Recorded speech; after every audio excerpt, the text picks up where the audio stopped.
Let's start talking about you. Tell me about where you grew up, your family, where you went to school. Well, I am 44 years old, the oldest of four brothers. Mom had four boys in 5.5 years, so she had a lot on her hands as we grew up in the St. Louis area. My dad was a sports writer for the old St. Louis Globe Democrat, and which was a terrific way to grow up down at the ballpark and around a lot of the sports teams in St. Louis. Ultimately, I came here to the university and was an undergraduate here and then went on to law school. So spent probably 7 or 8 years living here. After law school, I became Assistant Attorney General to the state of Missouri, but remained a resident of Columbia. And just every time I come back to campus is a thrill to come on back to the alma mater. I also have a Master's in Business Administration from Washington University in St. Louis. I was 2 years an Assistant Attorney General, 10 years a prosecuting attorney, and then the last 4 years have been a member of the Missouri Senate.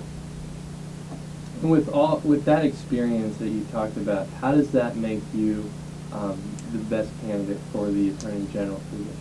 What this background, I think, leads to is a real difference in experience between the two candidates. At the street level, I have had a badge in my pocket for 12 of the last 16 years. And what I mean by that is that I've been a real member of the law enforcement community. The Attorney General's position is the top law enforcement officer of the state of Missouri. And if you want to be the state's top law enforcement officer, my belief is it helps to know something about law enforcement. And so my 10 years of walking the homicide crime scenes, overseeing forensic investigations, interrogating killers, training young lawyers, and making closing arguments from rural courtrooms all the way to the state Supreme Court in Jefferson City is the difference between myself and Mike Gibbons, the Republican nominee.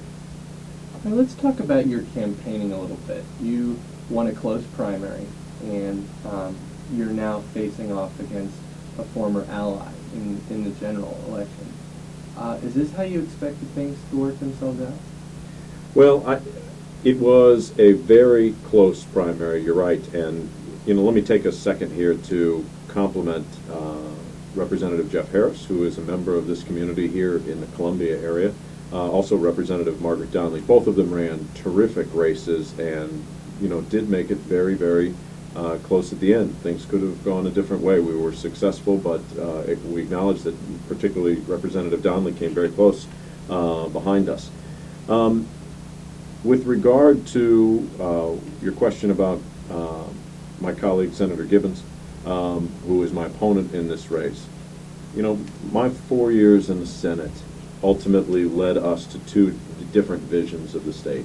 And those two visions of the state are going to become differences in the way we would govern from the Attorney General's office. My emphasis is going to be on protecting workers' rights. My emphasis is going to be standing up to corporations that commit illegal acts from time to time and that overreach in the area of consumer-driven affairs. My opponent, the Republican nominee, has a history of not standing up to big corporations, not standing up to big utilities, not standing up to big insurance, but actually protecting them.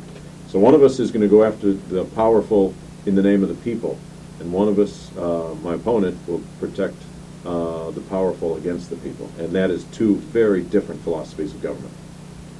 You mentioned differences between you and your opponent. You recently switched parties. Can you explain why? There are a lot of reasons when a big decision, and I think everybody knows this about their own lives, when a big decision comes, it's usually not one issue, but several issues that lead to making a big decision, as was my choice to become a Democrat. But let me go through a couple of them that I think had more weight than the rest. One was stem cell research. The Republican Party took the tack that they were going to criminalize stem cell research in the state of Missouri. They were going to turn doctors into criminals.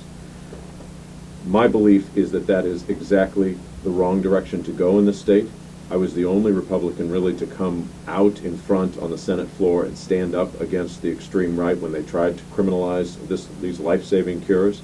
And that was a moment in time that really began a separation between me and the majority party in Jefferson City that was never to be breached. A second major reason, I think, has been the attack that the extreme right has taken on workers' rights in this state over an extended period of time. The Republicans want to reduce payments that are made to injured workers when someone, either is injured on the job or suffers an accident on a construction site.